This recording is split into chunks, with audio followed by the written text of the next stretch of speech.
Meltdown, part 3 of our investigation of the orgy of greed and recklessness that drove the world into financial collapse. Only now are the hard questions being asked. Only now are the key players being held to account. In this hour, some of the crash victims fight back. In Iceland, a protesting singer brings down a government. In France, a union leader oversees the kidnapping of his bosses.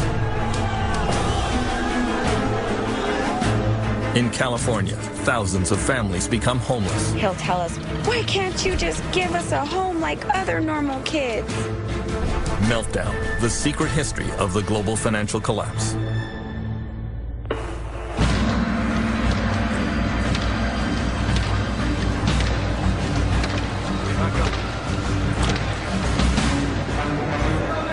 The years since the 2008 collapse have been marked by demonstrations around the world. Owing to the loss of an estimated 30 million jobs.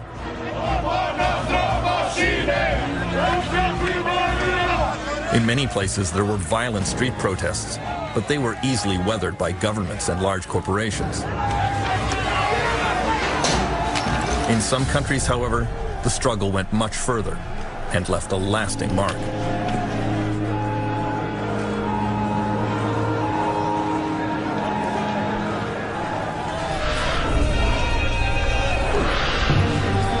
The epicenter of this battle was in France, where workers have always been quick to the barricades.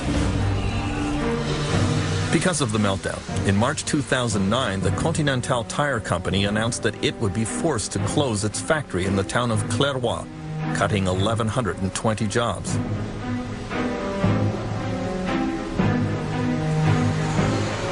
The plant was still showing a profit, but according to the factory boss, Louis Forzy, the workers here were just not as motivated and productive as they should be. Selon moi, et c'est les chiffres qu'ils montrent, nos résultats sont inférieurs à ceux des autres usines.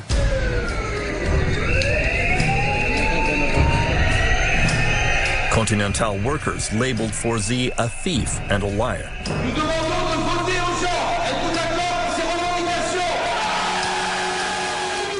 They convened a meeting at the plant to organize a protest. J'ai supprimé ma vie de famille pour Continental. C'est honteux. Forzy showed up to address them. He made a show of his patience and forbearance, until an egg in the head changed his mind.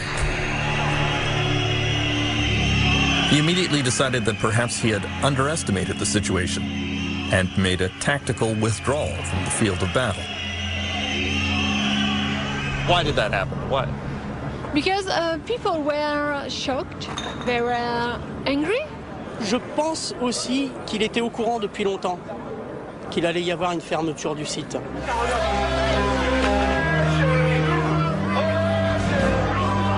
The Continental employees moved on to occupy the town offices. Mais le bureau du sous-préfet, c'est où? Ouais, vous êtes avec nous, vous êtes avec les Conti, madame, là, quand même. Les gars, on n'est pas venus ici pour rigoler.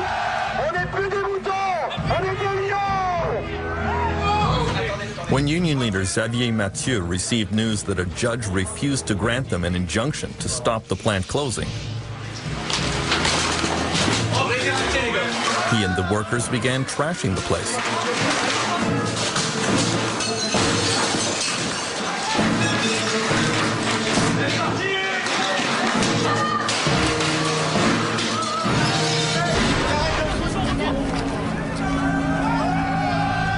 On n'ira pas à l'abattoir sans se défendre, c'est clair et net. Le désespoir des gens qui sont foutus dehors, c'est pas de la cruauté, ça? C'est pas de la violence? Si, c'est de la violence. Il n'y a pas que la violence physique dans la vie, il y a la violence morale aussi. Moi, je suis fier de ce que les mecs ils ont fait aujourd'hui. Et n'attendez pas. The worker uprising began to spread across the country and became increasingly threatening. The Caterpillar Heavy Equipment Company in Grenoble announced that, in spite of record profits, they would be cutting 20,000 jobs worldwide, over 700 here in France. The global meltdown would reduce demand for their bulldozers, and so production would have to slow down. On March 2nd, workers surrounded the plant.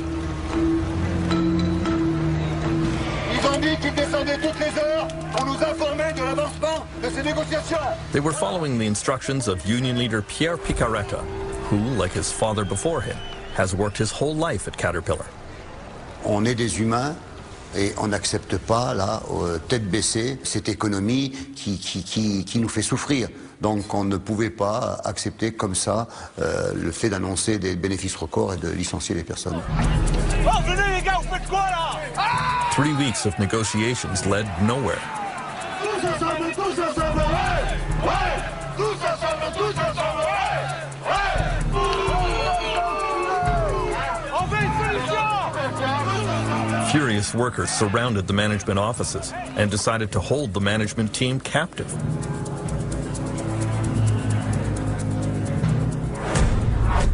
The first union leader on the scene was Nicolas Benoit. Ce coup-là, les patrons ne sont pas partis, donc on les a obligés à venir à la table des négociations pour discuter. Ils ont refusé, donc les salariés ont dit tant que vous ne reprenez pas des négociations qui sont des négociations sérieuses, vous restez là. Et là, vous êtes séquestré ou pas? Pour l'instant, nous sommes... Non. Nicolas Polutnik led the management team that was taken prisoner. At first, he refused any further discussions with the union. Faut pas nous prendre pour des putes. Alors, messieurs, vous voulez reprendre les négociations? With the Caterpillar bosses held captive, the situation became increasingly dangerous. The police did not immediately intervene. The union leaders were trying to keep control of the situation. Oh, les gars, on dort ici, hein? The media were then told that the bosses would be staying the night.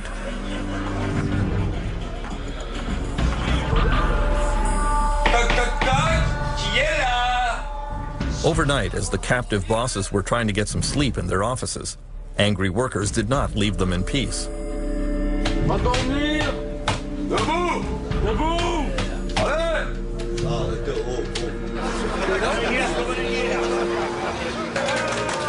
The Caterpillar kidnapping incident made news around the world.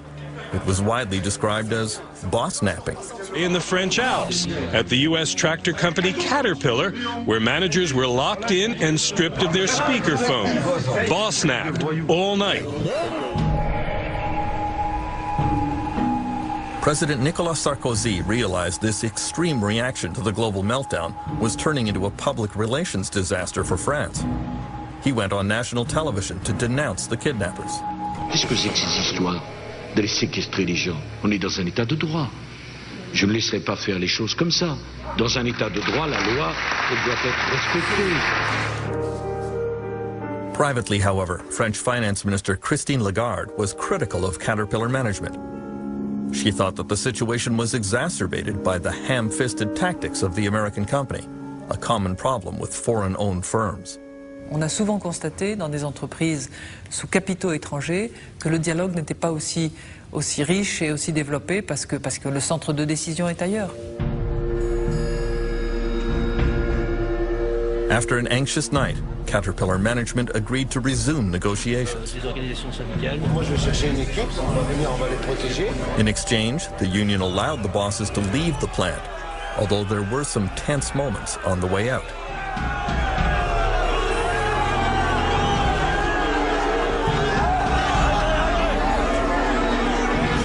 Pierre Picaretta tried to claim victory.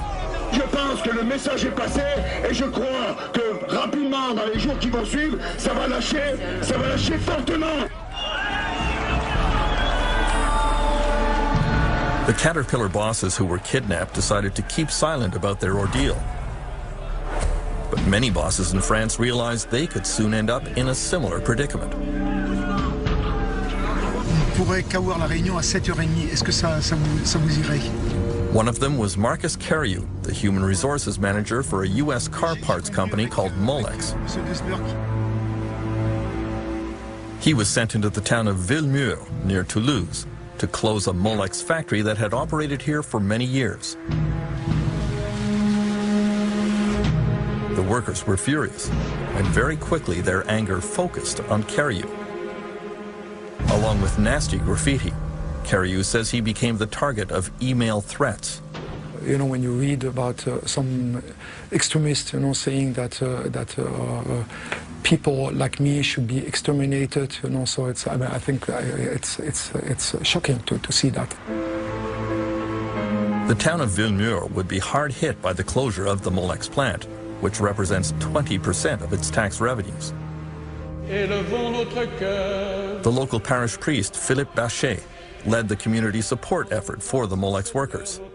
Et tous ceux qui se sont mobilisés doivent continuer à l'être pour que notre ville ne devienne pas un désert industriel.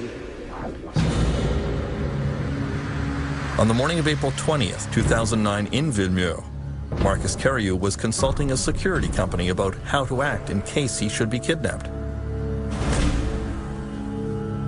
Ironically, that afternoon, union leader Denis Paris showed up and placed him in captivity. Et on veut 100 millions d'euros aussi pour préjudice. Et on lui a dit, écoutez, maintenant vous allez nous donner les explications et on va vous garder avec nous pour que vous nous donniez toutes les informations pourquoi vous avez fait ça. Within 1 hour, there were media all over the plant. I felt like an animal in a cage. The people there, they offered some food. They offered us some mattresses as well so that we could comfortably sleep in this office. The mattress was absolutely dirty, you know, so I was in touch with our security advisor. He said, well, you know, in 1 out of 2 cases they spit in the sandwiches, so I didn't want to touch that. After 26 hours, Marcus Carriou and his colleague Colin Colbach were released from captivity. Oui, je suis fatigué, soulagé de partir, mais... Even as they left, they felt threatened. You could see from people shouting and screaming that there was extremely heavy aggression there. My colleague, I mean, she came out and she was in tears afterwards because she didn't expect, she had been working quite a couple of years with these people to react like this. In the end, the Molex company paid some extra compensation to the laid-off workers, but did not back down from closing the plant. The rage against Marcus Carriou only increased, to the point that he travels with bodyguards as he conducts final negotiations. Carriou complained that he was treated like a monkey in a zoo, but union leader Paris openly threatens him with much worse. Il n'est pas encore reparti, Carriou, s'il faut arriver à le séquestrer. Mais là, je parle de séquestration et le traiter comme un singe, on va y arriver. C'est fort possible que ça arrive aussi, d'ici la fin. Mais bon, il verra la différence du traitement qu'il a eu et du traitement qu'il va avoir. Finance Minister Christine Lagarde has to walk a fine line about union militancy in France. She denounces violence and she knows that foreign companies don't like the turbulent atmosphere here. On the other hand, she points out that the people who have paid the greatest price for the global financial collapse are workers. Bon, les actionnaires vont s'en sortir. Les cours de bourse remontent.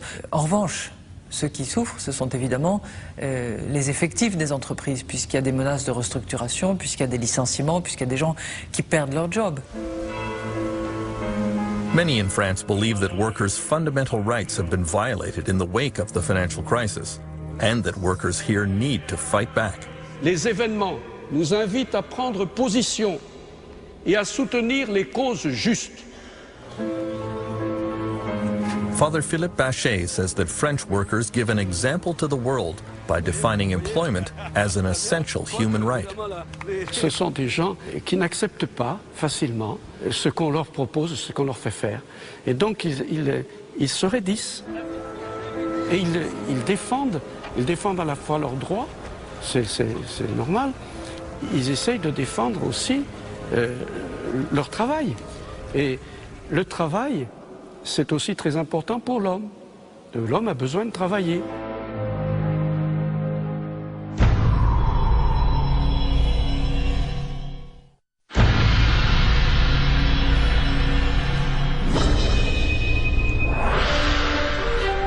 Iceland was a microcosm of everything that went wrong during the global financial crisis.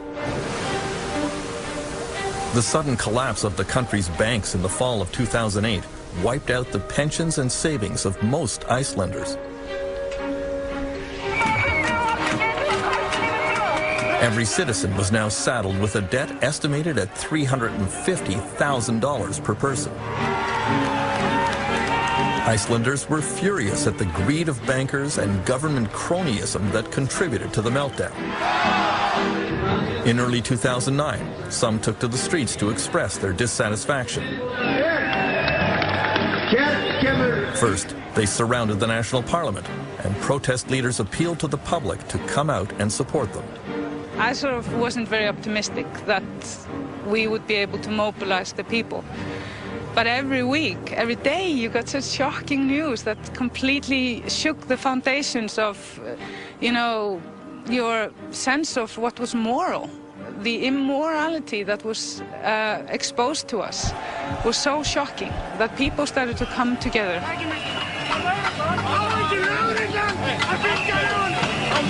The Reykjavik police moved into position to protect the parliament.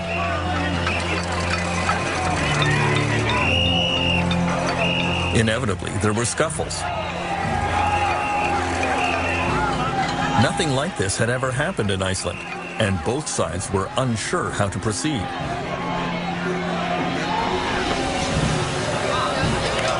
On January 21st, the anger focused on Icelandic Prime Minister Geir Haarde. His car was surrounded and pelted with eggs and garbage. He was shaken by the incident, especially because it came shortly after a difficult visit to his doctor. When people were attacking my car, I had gotten the diagnosis the night before that I had cancer. So all of this in my memory is very, very vivid. I can understand why people were angry, particularly those who had lost money, who had lost their jobs. There was a crisis that nobody had really expected, of enormous proportions. Icelandic poet and singer Hordur Torfason was the main protest leader.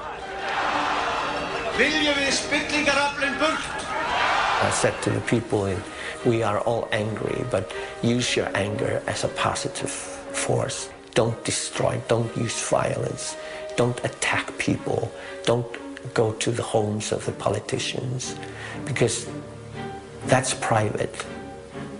We can never use anger to destroy.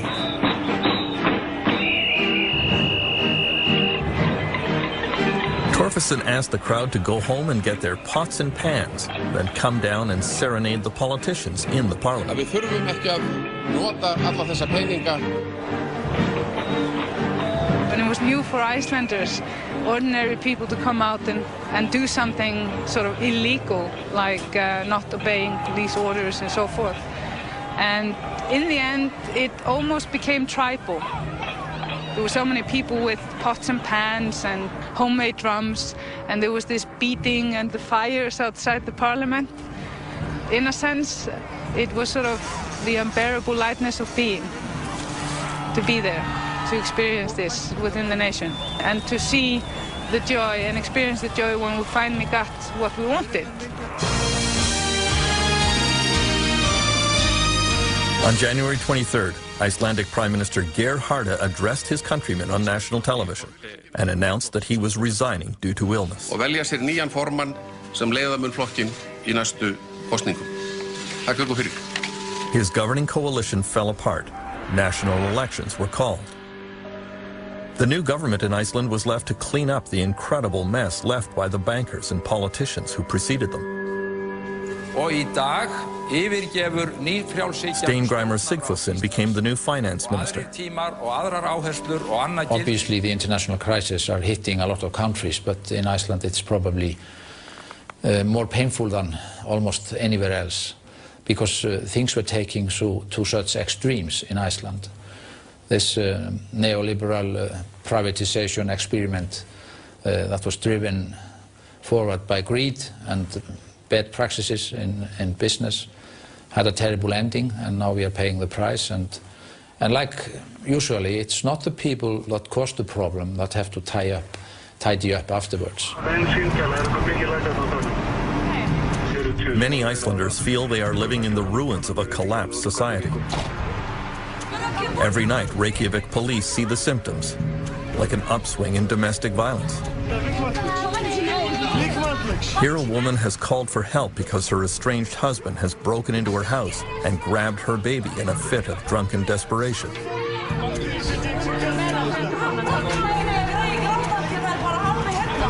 The police calmly talk the unemployed man into giving up without a fight. Constable Stefan Einerson says police here are sympathetic with people who become despondent after they lose their jobs. We're just people like everybody else. We have mortgages and car payments we have to make. So we're in the same situation as everyone else. Protest leader Birgitta Jonsdottir was elected to the Icelandic parliament. I feel incredibly strange, and at the same time I feel deeply honored to be trusted, to be in there. I will just carry on doing what I was elected to be sort of a bridge or a voice for ordinary people, for the grassroots movements within this building there. As a result of the meltdown, young people in Iceland faced decades of high taxes and reduced social services to help pay off the debts run up by Icelandic banks.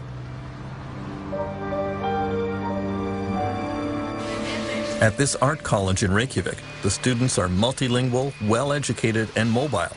And there is a great fear that a high proportion of them will just give up on Iceland and move to other countries. Korto Jabali is one who plans to emigrate. Most of the people I know don't want to live here forever. They all want to leave. Like everyone. I don't know one single person my age that really wants to stay in Iceland.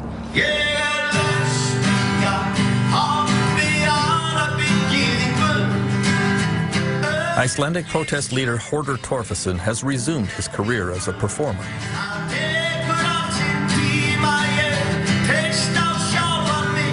He realizes that many of his countrymen are demoralized and that many young people want to leave.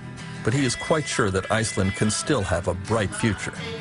I think many of these people, if they go away and they look around in the world and they start revaluing or seeing what really they will come back. I traveled the world. I've seen so many things. I think this society is a very good one, and we have the opportunity to build it up. And I see signs of this beginning. People are really standing together and helping each other.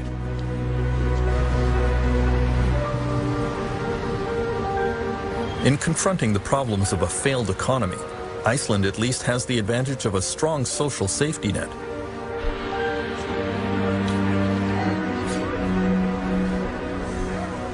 The situation is much more difficult in what is being called the Western world's most surprising failed state, California.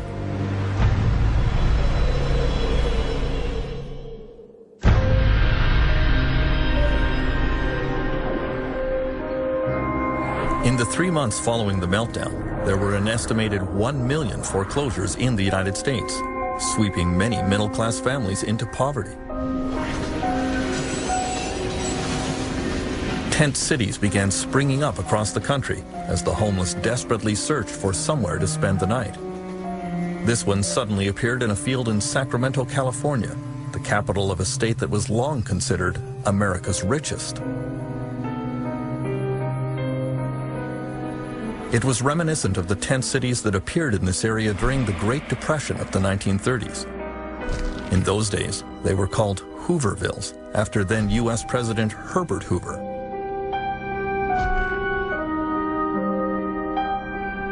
Back then, homeless people camped along the banks of the Sacramento River at the edge of town. And again today, the homeless have pitched their tents in the exact same spot. It is a dangerous place because the river can suddenly overflow its banks and flood the area. Bill Diola says they have tried to camp in safer places in Sacramento, but were chased away. The camping law states that if you're inside the city limits, you cannot pitch a tent for more than 24 hours. You can't camp in one spot for more than 24 hours, even with written permission from the property owner. I'm 2 months homeless. This is all new to me. These guys lead me the way. Municipal officials in Sacramento quickly ordered the big tent cities dispersed, and did everything in their power to drive the homeless out of their jurisdiction. Many were arrested or fined.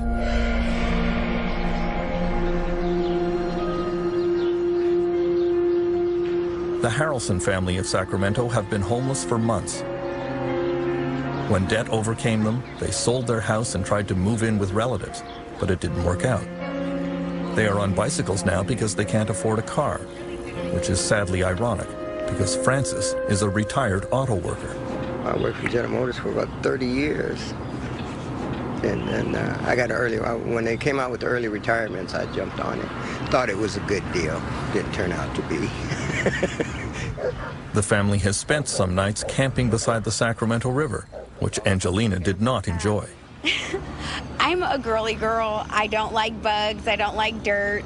And it gets really cold at night. And then being dark outside and knowing that there's critters around like skunks or raccoons terrifies me.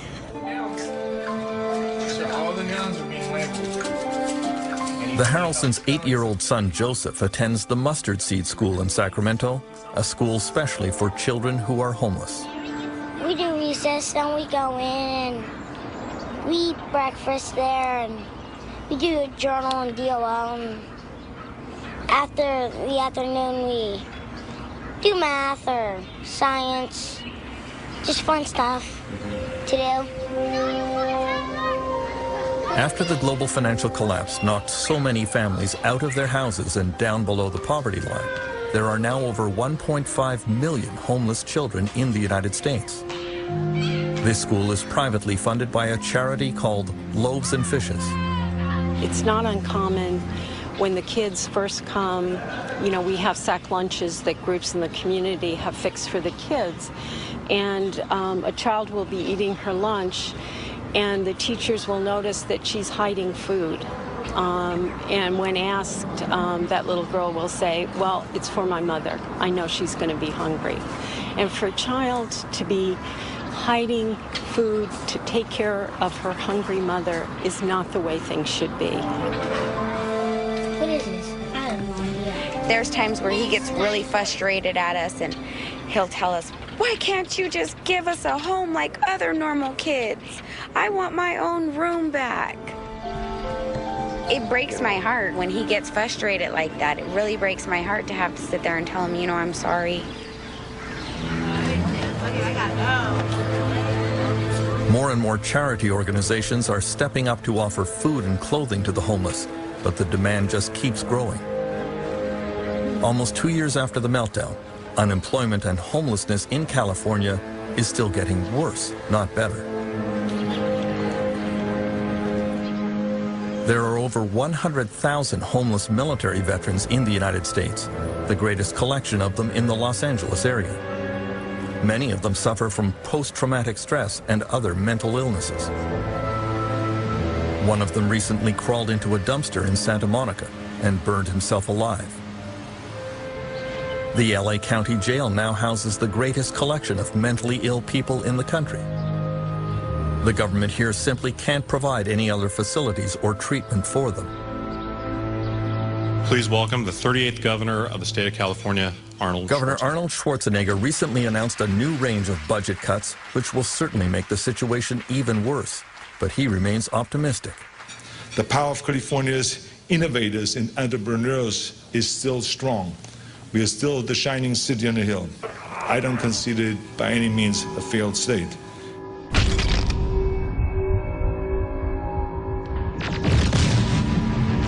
Many of the governor's critics say he's turning California into a wasteland that resembles his famous Terminator movies. He doesn't see it. When I was doing movies, I enjoyed destroying everything. I mean, I love blowing up buildings and love destroying cars and wiping out people and all those kind of things. So by the time the landscape was there, it was just everything was burning and everything was a wreck. But now when you turn on the news, you see the same thing when they talk about the economy. But the reality of it is it's not that bad. It is bad. We did go down with the economy, but we're going to be okay in California. This debate is turning into a bit of a family feud for Republican Governor Schwarzenegger. He's married to Maria Shriver, whose family has long been associated with the Democratic Party. His brother-in-law, Bobby Shriver, is now the mayor of Santa Monica. He thinks California is a failed state. The optimistic side of the argument is the state's failed. Something radical needs to happen. The non-optimistic side, to me anyways, look, everything's going to be okay. When in fact, it's not okay now, it's getting worse, and it could get a lot worse. If you're a disabled senior at home and someone comes and gives you your food and cleans your diaper once a day, that person's about to be fired. You're going to have to move out of your apartment into a nursing home where you don't know anybody in order to save $15 a day in California. The most creative, smartest group of people in America. Can't figure out how to finance that. That's a failed situation.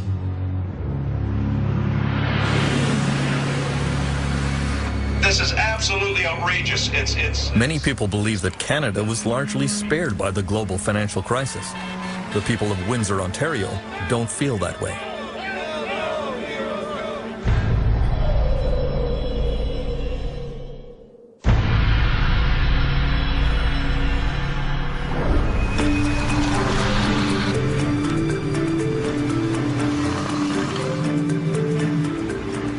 In the spring of 2010, the residents of Windsor, Ontario come to a picnic to say goodbye to the General Motors Corporation. It's a bittersweet occasion.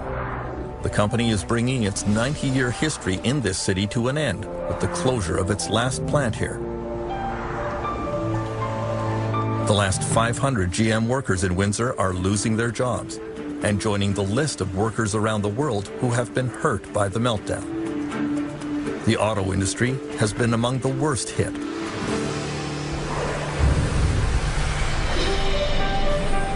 At its height, General Motors employed 7,000 workers in Windsor.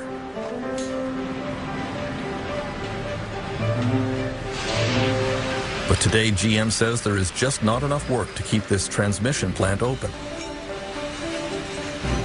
As 49-year-old Ray Simard spends his last days on the assembly line, he has fond memories of the day he walked in the door in 1981. As a child, I visited the plant. As a young boy, I always said, I'm going to work at General Motors. And I got the job, and I was ecstatic. It's a beautiful thing, working for the biggest corporation in the world. Many of these auto workers started young and followed the same path as their fathers and grandfathers. Many assume they had jobs for life and don't really know how to do anything else. It came as a total shock when GM advised them in May 2008 that this plant would be closing for good.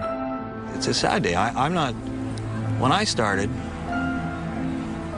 people left a job for me so that I could retire. I'm going to retire, and I'm not leaving a job for my children. That's disheartening. It really is. You feel a bit somehow responsible for that? Or? Sure. We all do. We all have to take responsibility for that. At the height of the financial crisis, it looked as if General Motors would not be the only major casualty in the automobile sector.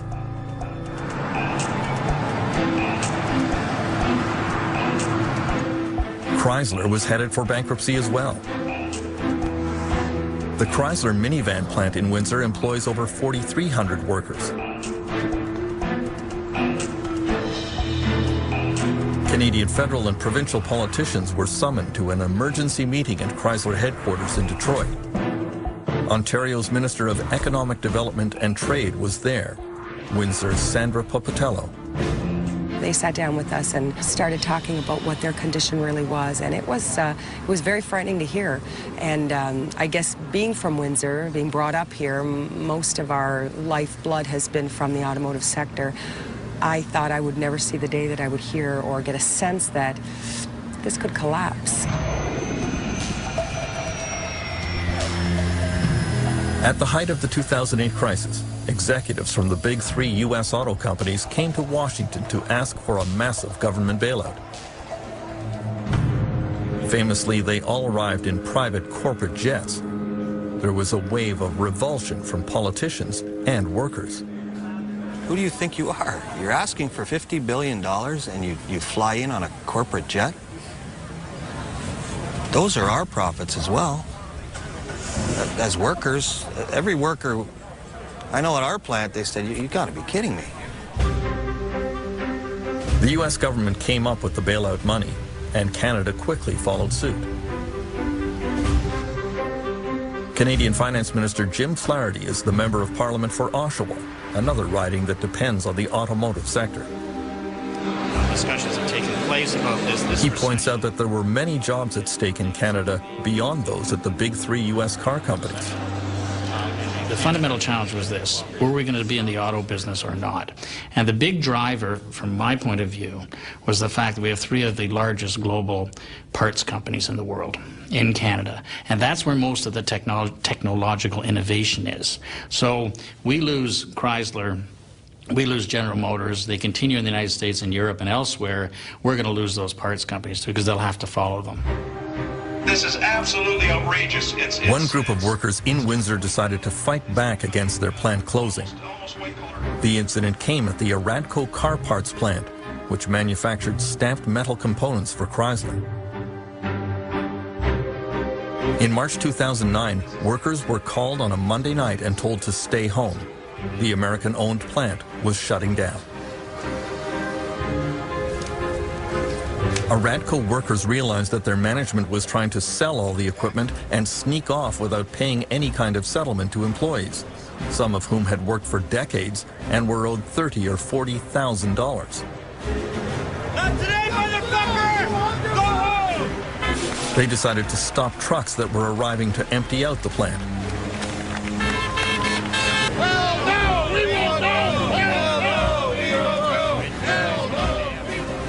Then, when management still refused to negotiate with them, the workers occupied the plant. Isn't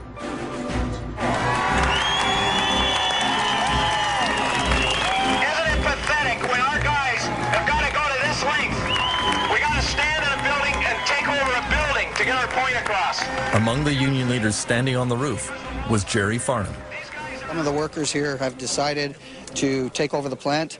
That's the only thing they have in order to try to get the monies that are owing to them. Sir, they have the right to refuse you entry. Okay, that's what they're doing. The battle moved on to a downtown hotel where Aradco's parent company was trying to hold an auction to sell off the equipment inside the plant. Keep going, follow my room, guys. The workers were able to mobilize to disrupt the proceedings. There were a few tense moments until the police finally intervened. I assure you and I guarantee you that there will be no auction today. That's my promise.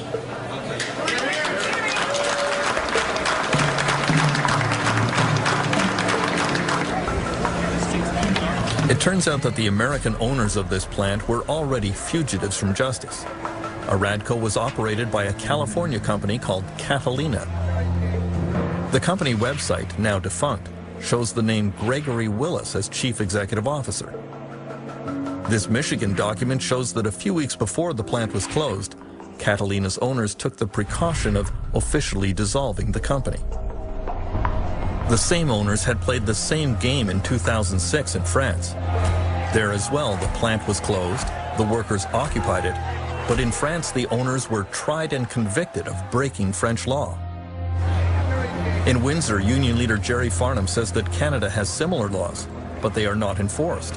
Our government doesn't have the balls to step up to the plate and go after what's rightfully owed to the workers. And the reality of the day, this part here really pisses me off because of the fact that the government has laws in place, but they're not being enacted on at all. These guys are heroes.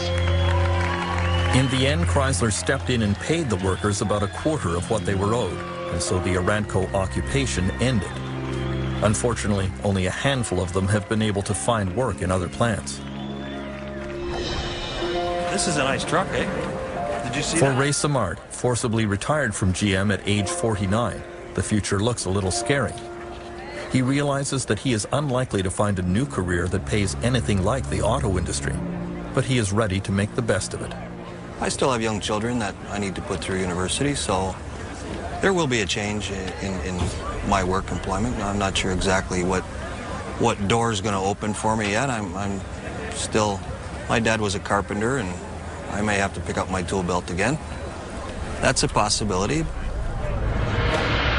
The most devastating effects of the financial collapse are being felt in the countries that flew the highest during the global real estate boom, in Spain and in Dubai.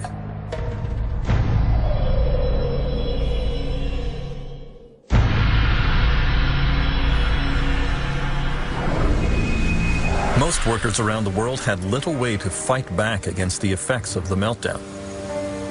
During the boom years, Spain was called the miracle of Europe. No more. At 6 a.m. every morning at the Plaza Elliptica in Madrid, immigrant workers from many countries line up and hope to be picked for a day's work by small contractors who drive by. With unemployment at 20%, they were the first to lose their jobs. The Spanish government recently offered to pay immigrants to go back to where they are from. Few took up the offer. Suleiman from Mali says he will hold on here in hopes that things will improve. But he sees no evidence that will happen.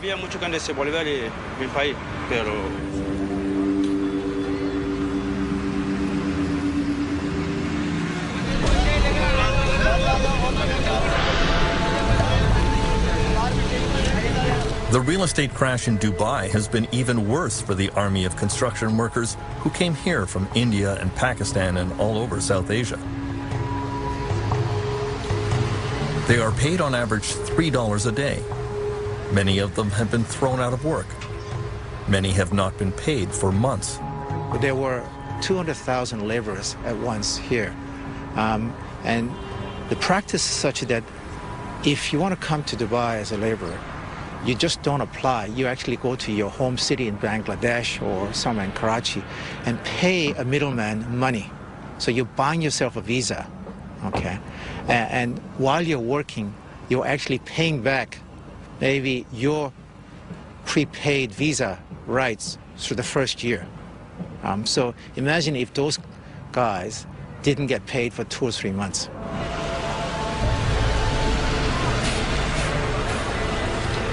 Some of these workers went on strike demanding back pay. Dubai authorities started rounding up unemployed workers and forcibly expelling them from the country.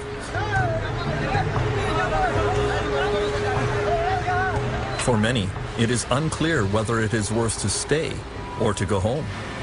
Because many of them had to take on debt in their home country in order to get to Dubai to pay for their visas and sponsorship, they're actually going to go home either at a loss or, in the worst case, indebted to money sharks in their home country. So in many ways, they're the biggest losers of the Dubai crisis. As the grim toll of the financial crisis continues to mount around the world, many governments are looking for the true causes of the meltdown. In many cases, what they are finding is criminal.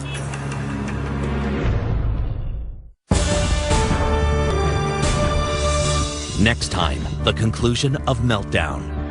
We have endured the worst economic crisis of a generation. Wall Street came out exceedingly well. And now the elements are in place for it to happen all over again. Next year, next month, next week. The effect on the rest of us is going to be enormous. After the fall, next time on Doc Zone.